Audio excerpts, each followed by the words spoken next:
Press conference के जरिए Asian Vivekananda अस्पताल के डॉक्टर्स की टीम ने जानकारी देते हुए बताया कि अस्पताल में एक नवजात शिशु भर्ती किया गया जिसकी उम्र करीब 15 दिन है। इस बच्चे को एक जन्म दोष बीमारी है जिसको मेडिकल की भाषा में मेनिंगोमाइलोकोले कहा जाता है, जिसका साइज 3 सेंटीमीटर था।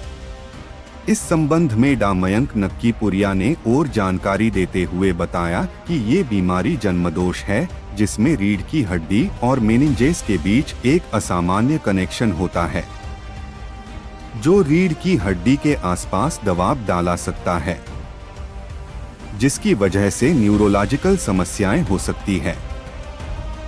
इसलिए मेनिंगोमाइलोकोले सर्जरी की जरिए इस बीमारी का सफल उपचार किया गया है। अब बच्चा पूरी तरह से स्वस्थ है और एक्टिविटी भी ठीक कर रहा है।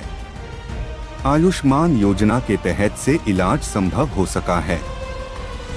मुरादाबाद के एशियन विवेकानंद अस्पताल में डॉक्टर्स की टीम जटिल विभिन्न बीमारियों का सफल उपचार कर प्रतिदिन एक नई ख्वायती एशियन के नाम लिख रही हैं, जिसको लेकर मेडिकल डायरेक्टर डॉ. प्रशांत पांडे, रीजन डायरेक्टर डॉ. हिलाल अहमद, सेंटर हेड शोएब मलिक ने न्यूरोसर्जन डॉ. मयंक नक्कीपुरिया और बाल रोग विशेषज्ञ डॉ. प्रशांत पांडे और उनकी सहयोगी टीम को बधाई दी।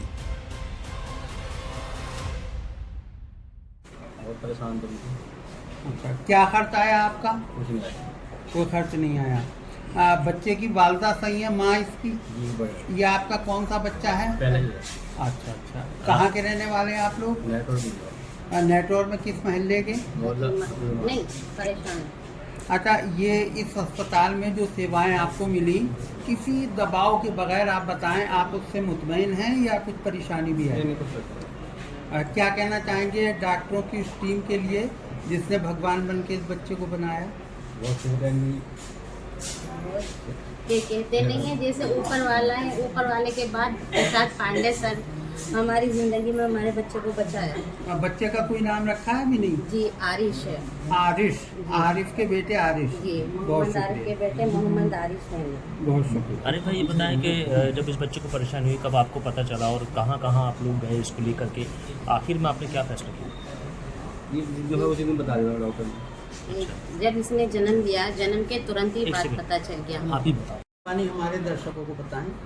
जी, आज हमने आप सबको बुलाया है क्योंकि हमने अपने अस्पताल में एक 15 दिन के बच्चे का, जो कि बहुत छोटा बच्चा है, उसकी हमने एक बहुत ही जटिल सर्जरी की है। तो बच्चे को जन्म से एक जन्म दोष था, उसके कमर में एक नस का गुच्छा बाहर निकला हुआ था। तो वो नस का गुच्छा बस एक पतली सी झिल्ली से ही ढका हुआ था। तो उसका हमने ऑपरेशन किया है और हमारी टीम का इसमें बहुत बड़ा सहयोग रहा है।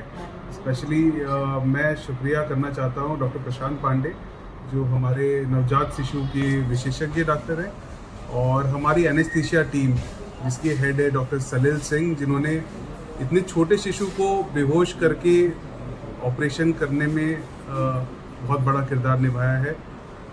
हमारी टीम ने ओटी में जो डॉक्टर हैं, स्टाफ हैं, सबने मिलकर सर्जरी की और उसके बाद जो इतने छोटे बच्चे का, जिसका खून भी सिर्फ मात्र 500 ml होता है शरीर में, 15 दिन के बच्चे का, और बहुत बड़ी गांठ थी, तो उसके बाद का जो केयर है, खून चढ़ाना और बाकी सब, जो हमारे बहुत एक्सपर्ट न्यूनेटल आईसीयू जो नवजात शिशु का विभाग होता है, उसके विशेषज्ञ डॉक्टर प्रशांत पांडे ने उसका ध्यान दिया है। आज दूसरा दिन है सर्जरी का और मैं आपको खुशी से बताना चाहता हूँ कि ना सिर्फ हमने पूरा ट्यूमर निकाला है, जो पूरी गांठ है, नसों को हमने जो उलझन थी वो हमने ठीक की है, और इसमें जो सबसे बड़ा खतरा होता है कि ये निकालने के बाद बच्चों की पाँव की शक्ति चली जाती है, पर हमारे मतलब ईश्वर भगवान हमारे साथ रहा है और हमने बहुत बच्चा पाँव बहुत बढ़िया से चला रहा है। तो बच्चे को कोई क्षति नहीं हुई है, पूरा ट्यूमर निकला है और दूसरे दिन पे आज हम बच्चे को घर भेज पा रहे हैं। तो क्या इससे पहले भी कोई ऑपरेशन इस टाइप का आपने किया है या विवेकानंद हॉस्पिटल में हुआ है? देखिए, ये हमने तो काफ़ी किए हैं, हमने काफ़ी ऑपरेशन किए। हमने इससे पहले दिल्ली में काम किया है, एम्स दिल्ली में भी काम किया है, हमने चेन्नई में भी बहुत काम किया है। फिर हमने पीडियाट्रिक न्यूरो सर्जरी की हमने फेलोशिप भी कोची से की है, केरला से। तो हम ये करते आए हैं, पर विवेकानंद और मुरादाबाद में ट्राई करके इतने छोटे शिशु का इतना बड़ा ऑपरेशन नहीं होता है। ये हमने यहाँ पहली बार हुआ है, विवेकानंद हॉस्पिटल में पहली बार हुआ है, और शायद मुरादाबाद में भी कम ही होता है। कितना इससे खर्च आया? सर इसमें जो मरीज या परिवार है उसका एक पैसा खर्च नहीं हुआ है, क्योंकि ये पूरी तरह सरकार की आयुष्मान स्कीम के थ्रू हुआ है, और उनको शायद एक भी पैसा अपनी जेब से नहीं देना पड़ा है। अच्छा, अगर ये ट्यूमर निकाला ना जाता तो भविष्य में बच्चे के लिए क्या प्रॉब्लम क्रिएट होता? देखिए सर, इसमें कुछ चीज़ें हैं कि जो ये ट्यूमर है ना, ये एक पतली सी झिल्ली से ढका हुआ था और वो पानी से भरा हुआ था। तो मैं दाद देना चाहता हूँ जो उनकी दादी हैं और घर के परिवार वाले भी हैं, वो भी बहुत होशियार है।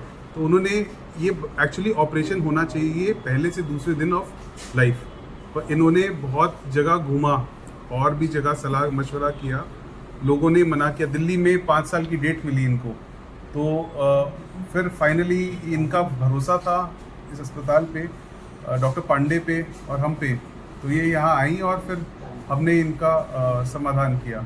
तो 15 दिन थोड़ा लेट हो गया, क्योंकि ये बेचारे भटकते रहे, अलग अलग जगह गए, सबने मना किया, और फिर फाइनली ये हमारे पास आ पाए। तो ये पतली सी एक झिल्ली होती है बस, और उसी से ही नस पे कवर होता है।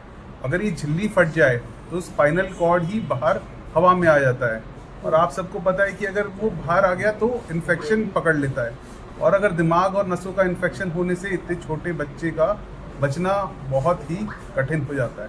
क्या स्थिति है बच्चे की और कब तक उसको आराम होगा? बच्चा बहुत बढ़िया है, बच्चा माँ के दूध पी रहा है ना, और बच्चा पाँव चला रहा है, जैसा एक नवजात बच्चा होना चाहिए वैसा नॉर्मल बच्चा है। बच्चे के पेरेंट्स कहाँ के रहने वाले हैं?